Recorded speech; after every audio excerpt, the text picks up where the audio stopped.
Hey guys, welcome back with me again in this channel. On today's tutorial, I'm going to show you how you can simply make music sound muffled on CapCut. So here I've already added a music to my CapCut, and to make this music sound muffled, what you need to do is just add effect into the music. So click on the music file on the CapCut track and then go to the voice effect, and in here click on the retro category and then just choose the one you want to use between megaphone, lo-fi or vinyl. You can see it now sound a bit muffled. I think the best one is vinyl or lo-fi. You can just choose between the two.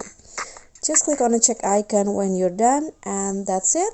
Thank you so much for watching. Don't forget to like, comment, subscribe, and click on the thanks. Bye.